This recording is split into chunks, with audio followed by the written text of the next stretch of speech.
Well, really, the reason why he's always fascinated me is because he's an anomaly. There's actually nobody like him in the art world in this country. I've always been intrigued because I'm a huge fan of joy, pleasure. It's not merely the question of bright colors and vivid, sort of naive line, but it's the zest that's built into the quality. And it's not merely a childlike quality, it's a reconstructed childlike quality. It's not a naive quality, it's a punk idea of innocence. These are the qualities one finds, for example, in music, but in South African art, hardly at all. South African art is like a church, it's a moral church. And for me, what interests me about Paul is that he's a huckster and a punk and a prankster. And I love those energies because, to me, they embody, within our colonial apartheid history, a remarkable freshness. He simply did it because it felt good. Because right now, African art worldwide is huge. It's considered the next big thing. This is also yet another dimension of a long tradition of Afro-pop. He learned a lot from music, because music has that pop dimension, music has that light dimension. Even when it's heavy, it tries to feel good.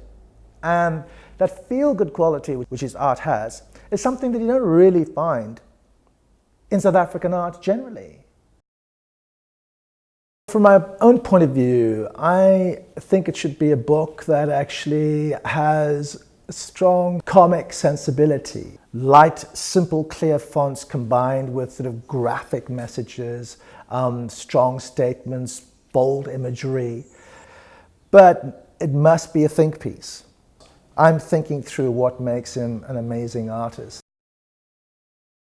It was in 1989 when Albie Sachs wrote Preparing Ourselves for Freedom, which is that landmark speech he gave before the unbanning of the ANC. But there he talks about the importance of joy and of love, okay? And he calls for it in a big way. Paul, he did it. He listened. He didn't talk about it. He made it happen. He manifested it. And I think the book should speak then to this current moment in the global zeitgeist, which is a moment that is pulped. It's mashed up. It's remixed. So he climbed out of a soup can, He didn't climb out of a sort of a vat of sort of worms, which is the history of this country. He climbed out of a soup can, literally opened it up and jumped out. It's the rabbit out of the hat quality, which for me will really have a greater appeal for people. I think it's connected to the urban global art scene in a way that understand and get it far more than we do with our weird, bizarre colonial cringe and constantly looking over our shoulders to check if this is okay, is this something we should like? It's not a question of whether it's good or bad art. It's more a question of what it makes you feel.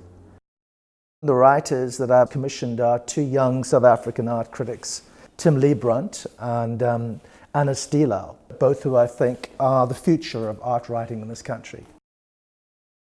I've come across very few people, barely any, I can count them on one hand, who for me embody what I see as a will to life.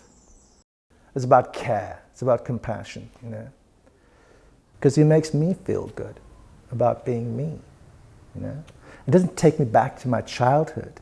It makes you realize that youthful sensibility is something one needs to have at all ages. The book should have that feel and should have that punctuality.